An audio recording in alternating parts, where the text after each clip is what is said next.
नमस्कार दोस्तों। जी हाँ मित्रों, आज हम मुगल इतिहास से संबंधित एक महत्वपूर्ण वीडियो डिस्कस करने जा रहे हैं, जिसमें हम जानेंगे मुगल सम्राट जलालुद्दीन मोहम्मद अकबर के बारे में। यानी हम अकबर के इतिहास पर आज चर्चा करने जा रहे हैं और यहाँ पर जानेंगे कि अकबर को महान क्यों कहा जाता था। अकबर महान था या शैतान था? महान था तो उसकी महानता के क्या क्या कारण थे, उन सभी पर हम आज बारी बारी से चर्चा करेंगे। तो चलिए शुरू करते हैं अपनी वीडियो। तो देखिए, जलालुद्दीन मोहम्मद अकबर, अगर जो इनकी बात करें तो ये मुग़ल सल्तनत के दौरान तीसरे नंबर के एक महान शासक हुए हैं। इनसे पहले इनके दादा बाबर, उसके बाद इनके पिता हुमायूं, जिनका कि निर्वासित जीवन काफ़ी रहा। तो इन्होंने अपना राज्याभिषेक या राज्य कैसे शुरू किया, उस सब पर चर्चा करेंगे आज हम। देखिए, 1542 के अंदर इनका जन्म होता है। इनका जन्म बहुत ही विपरीत परिस्थितियों के दौरान हुआ था। राज्याभिषेक इनका 14 फरवरी 1556 को कालानौर, जो कि गुरदासपुर के पास पंजाब के अंदर है, ये आधुनिक पाकिस्तान के आसपास का एरिया है। ये कलानौर, हरियाणा के अंदर जो कलानौर है वो कलानौर नहीं है। इनके जन्म की बात करें तो सम्राट अकबर का जन्म 15 अक्टूबर 1542 ईस्वी को हमीदा बानो बेगम के गर्भ से हुआ था। और इनका जन्म की बात करें तो जन्म इनका बहुत ही विपरीत परिस्थिति के दौरान इनके पिता गुजर रहे थे। हुमायूं निर्वासित जीवन काल जी रहे थे अपना, ईरान के शाह के पास मदद के लिए गए हुए थे।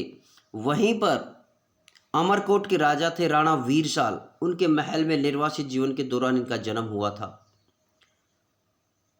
यानी बहुत ही विपरीत परिस्थितियों से गुजरने के बाद कैसे व्यक्ति महान बनता है, उनकी महानता चरम सीमा पर बोलती है। क्यों इन्होंने ठोकरें खाई थी जिंदगी भर। इनके पिता ने निर्वासित जीवन जिया था और जब मृत्यु होती है तब भी एक ठोकर लगने से, जो आपका शहर मंडल पुस्तकालय था, उसकी सीढ़ियों से गिरने पर इनके पिता की मृत्यु हुई थी। जब इनके पिता की मृत्यु होती है तो उस समय ये पंजाब के अंदर थे और वहीं पर इनका कलानौर के अंदर बैरम खां के द्वारा 14 फरवरी 1556 को राज्याभिषेक करवाया जाता है। उसी दौरान दिल्ली में कुछ हलचलें होती हैं और दिल्ली पर हेमू का शासन हो जाता है। यानी पहले आगरा को हेमू अपने कब्जे में करता है, फिर दिल्ली पर अपना शासन करता है। हेमू इस तरह से देखा जाए तो ये अंतिम मुगल बादशाह हुए, अंतिम हिंदू राजा थे दिल्ली की गद्दी पर बैठने वाले, और इन्होंने विक्रमादित्य की उपाधि धारण की थी। ये 14वें विक्रमादित्य थे हेमू, जो कि पानीपत की दूसरी लड़ाई के अंदर अकबर के संरक्षक बैरम खां से हार जाते। तो यहाँ से इन सभी बातों पर हम चर्चा करते हुए आगे बढ़ेंगे। तो चलिए देखते हैं जलालुद्दीन अकबर का शासनकाल कैसे आगे बढ़ता है, उस सब पर हम बारी बारी से चर्चा करेंगे। देखिए, जलालुद्दीन मोहम्मद अकबर शासनकाल की बात करें तो शासनकाल शुरू होता है 1556 से 1605 ईस्वी तक, लगभग 49 वर्षों तक इनका शासनकाल रहा। जन्म अभी हमने बताया था 15 अक्टूबर 1542 को इनका जन्म हुआ। कहाँ पर हुआ? अमरकोट के राजा वीरसाल के अस्तबल में हुआ, क्योंकि इनके पिता निर्वासित जीवन जी रहे थे। माता की बात करें तो हमीदा बानो बेगम इनकी माता थी। पिता की मृत्यु के समय ये कहाँ थे? कलानौर के अंदर थे, यानी वहाँ पर अपने संरक्षक बैरम खां के साथ थे। यहीं पर बैरम खां इनका संरक्षण करते हैं, राज्याभिषेक करते हैं 14 फरवरी 1556 को बैरम खां कलानौर के अंदर। फिर दोबारा इसका राज्याभिषेक दिल्ली के अंदर, प्रथम ये आपका जो पानीपत का दूसरा युद्ध होता है उसमें बैरम खां के संरक्षक में जो लड़ा जाता है देखरेख में, वहाँ पर इसका दिल्ली में आकर के दोबारा से पानीपत का युद्ध जीतने के बाद राज्याभिषेक होता है। यहीं पर यदि बात करें पानीपत के युद्ध की बात, तो ये किस किस के बीच हुआ था? 1556 में हुआ था। बात करें तारीख क्या थी, तो ये 5 अप्रैल की कहानी थी। हेमू, जो कि हेमचंद्र विक्रमादित्य के नाम से इतिहास में जाना जाता है, 14वां विक्रमादित्य हुआ, 15 जिनके बीच हुआ था। इसमें अकबर की जीत होती है और अकबर दिल्ली का बादशाह बनता है। यहाँ पर 1556 से अकबर के शासनकाल को हम देख सकते हैं। 1556 से लेकर के 1560 तक अकबर बैरम खां के संरक्षण में शासन करता है। फिर 1560 से 62 तक अकबर जो है हरम दल के अधीन रह करके शासन करता है। यह हरम दल क्या होता है? हरम दल ये एक लेडीजों का समूह होता है। कौन सी लेडीजें इसके अंदर शामिल होती हैं?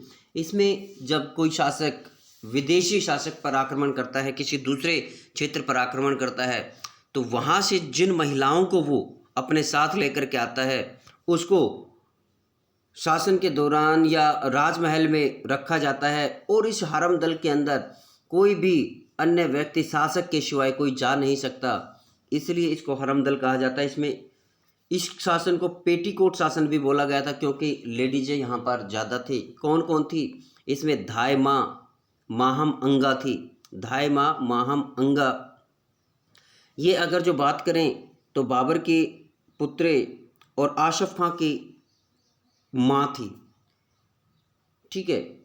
जीजी अंगा और आदम खां, हमीदा बानो बेगम जो अकबर की माँ थी, ये इनमें शामिल थे, जो कि अकबर के दाएं बाएं रहते थे। यहाँ पर क्या होता है कि 1562 में आदम खां एवं माहम अंगा के द्वारा किसकी हत्या, ये 60 में हत्या कर दी जाती है। किसकी? बैरम खां की। क्यों की जाती है? क्योंकि ये उसके चंगुल से अकबर को बचाना चाहते थे, ये जो हरम दल के जो लोग हैं। यहीं पर यदि हम आगे बात करें, अकबर के कुछ महत्वपूर्ण कार्य थे, अकबर ने क्या क्या कार्य किए उनके बारे में देखिए। 1562 में दास प्रथा का अंत किया। ये दास किन्हें कहा जाता है? युद्ध में या अन्य तरीके से जिन गरीब लोगों को अपने पास रख लिया जाता है, तो उनसे उम्र भर बिना कोई पैसा दिए काम करवाया जाता है, ऐसे लोगों को दास कहा जाता है। हरम दल, अभी मैंने चर्चा की थी कि युद्ध के दौरान जो महिलाएं बच जाती हैं, तो उनको जो विजित राजा है वो अपने साथ ले जाता है और अपने राजमहल में रखता है। इनको हरम दल बोला जाता है। 1562 में इससे मुक्ति पाई थी मोहम्मद अकबर ने, जलालुद्दीन अकबर ने। 1563 में इन्होंने तीर्थ यात्रा कर को समाप्त कर दिया था। यानी जब कोई यात्री किसी धार्मिक स्थल की यात्रा पर जाता है तो उसे कर लिया जाता था, उसको समाप्त किया था। वहीं पर 1564 में इन्होंने जजिया कर हटा दिया था। लेकिन बताया जाता है कि राजपूतों के शासन के दौरान जब राजपूतों ने इन पर आक्रमण किए गए थे, या राजपूतों पर या इनके द्वारा आक्रमण किए गए थे, तो इस कर को पुनः लगा दिया गया था। इसमें कितनी सच्चाई है ये अभी तक मालूम नहीं हो पाया है, लेकिन 1564 के अंदर जजिया कर को इनके द्वारा हटा दिया गया था। वहीं आगे बात करेंगे जब हम औरंगजेब की, तो 1679 के अंदर इसको पुनः लागू कर दिया जाता है औरंगजेब के द्वारा। 1571 में फतेहपुर सीकरी की स्थापना करते हैं और फतेहपुर सीकरी के अंदर ही ये बुलंद दरवाजे का निर्माण करवाते हैं, क्योंकि गुजरात विजय की थी, जिसके बारे में हम आगे चर्चा करेंगे। 1575 में इन्होंने इबादत खाने की स्थापना की। इबादत खाना क्या होता है? इबादत खाना जहाँ पर प्रार्थना वगैरह की जाती है, उस स्थान को इबादत खाना कहा जाता है। लेकिन अकबर ने इबादत खाने की स्थापना जो है वो अलग ही पर्पज से करवाई थी, अलग ही उद्देश्य से करवाई थी। यहाँ पर ये सभी धर्मों के अच्छे अच्छे जो वक्ता होते थे, महान वक्ता होते थे, उनको बुला करके धर्म पर चर्चाएं करवाता था, वाद विवाद होता था यहाँ पर।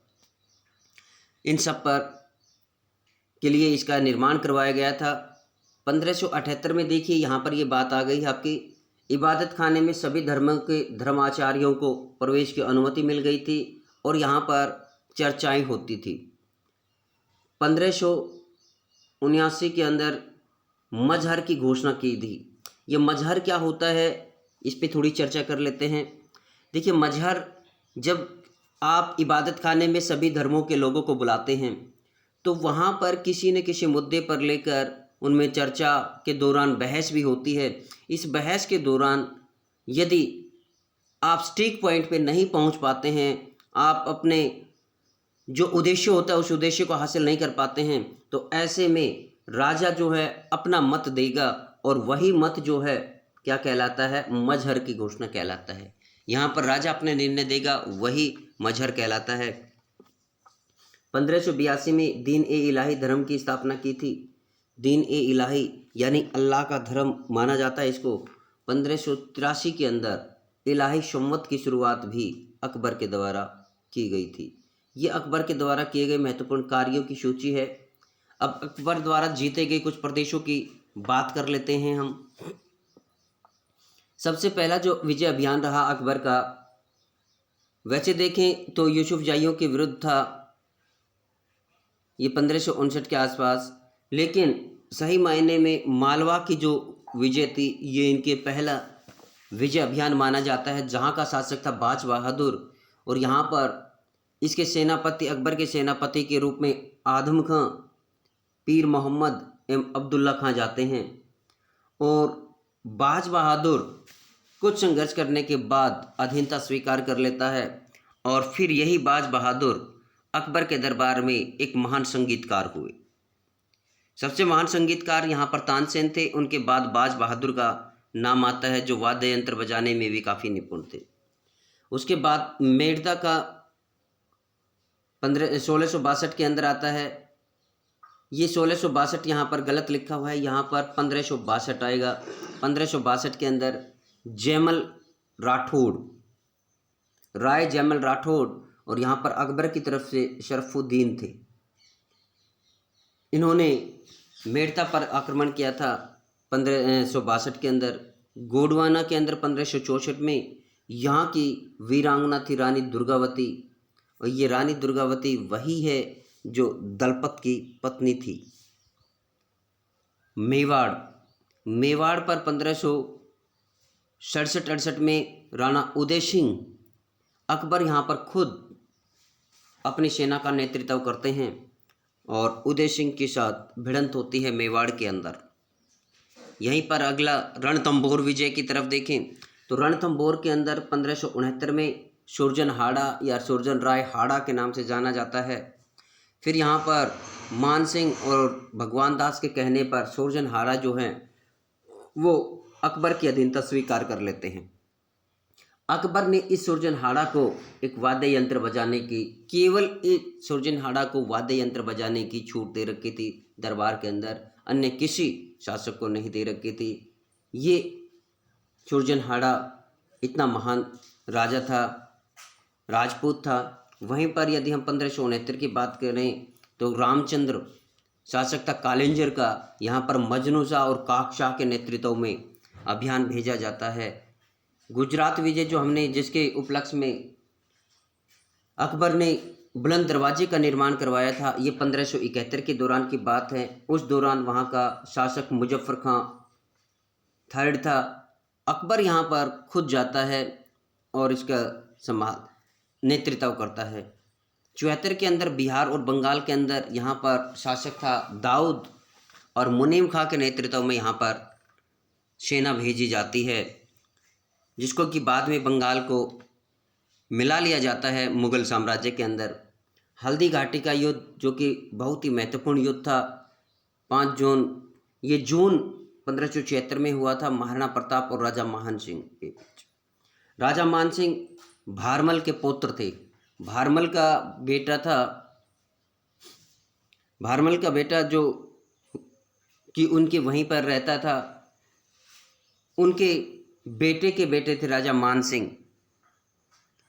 तो ये इनका नेतृत्व करने जाते हैं यहाँ पर हल्दी घाटी के युद्ध में। इससे संबंधित सूचना ये है कि हल्दी घाटी का युद्ध अनिर्णायक युद्ध था, इसमें किसी को भी जीत हासिल नहीं हुई थी। काबुल विजय 1581 के अंदर मिर्जा हाकिम यहाँ का शासक था। राजा मान सिंह और अकबर खुद जाते हैं काबुल में।